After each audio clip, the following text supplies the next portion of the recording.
Good Sunday morning, Northeast Ohio, on this first day of June. That means it's back to work tomorrow for the U.S. Senate. What they're going to find on their plate when they get there is what's come to be known as the Great Big Beautiful Bill, which carries with it its share of great big baggage. Now, watchers of the space know that we talk frequently with U.S. Senator Bernie Moreno about the progress of the bill. This morning, for the first time, though, since he took office in January, we talked with the state's now junior senator, John Husted.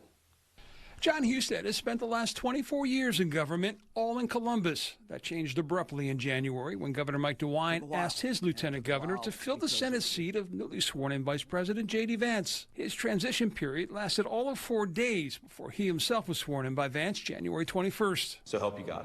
I do. Congratulations, Senator. When I became a U.S. Senator, I literally didn't have a chair, a pencil, a staff person, an email address, or a phone number. I just raised my hand, and there I'm a U.S. Senator, and I didn't have the time that a new senator normally has to build that operation. It was very frustrating for me. And frustrating for many of you who shared those concerns with News 5 in those early months, unable to reach Husted's office to voice their dissatisfaction, especially over government cuts. He says 4 months in, they're up and running now. The customer service is our most important priority. If you have a problem, we want to hear from you. If you're having trouble with veterans benefits, if you're having trouble with Social Security, if you're having trouble getting health care coverage, and we can help, we want to be there to do that. Several of those programs impacted by job cuts and now budget cuts in the president's so-called One Big Beautiful Bill, which Husted in the Senate will tackle starting Monday. $500 billion cut to Medicare, $700 billion to Medicaid. Do you support those cuts? And is there a concern about the impact that it could have on care?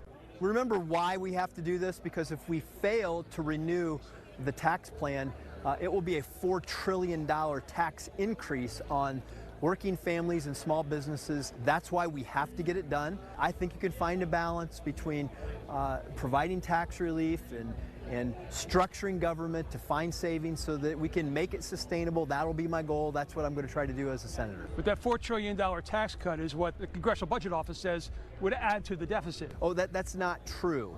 What has happened is that we've seen the growth of government get out of hand. We just want to reset that. Let's go back to where we were before. Let's not do that inflationary government spending. Let's get the budget moving towards sustainability. Let's provide the tax relief to working families. Let's be smart about it, though. And one of the things I'd like to change in the budget is to end the abrupt benefit cliff people often face when they're returning to the workforce. I'd like to see them move gradually off public assistance and into self-sufficiency, something he believes will have bipartisan support. And the expansion of gambling.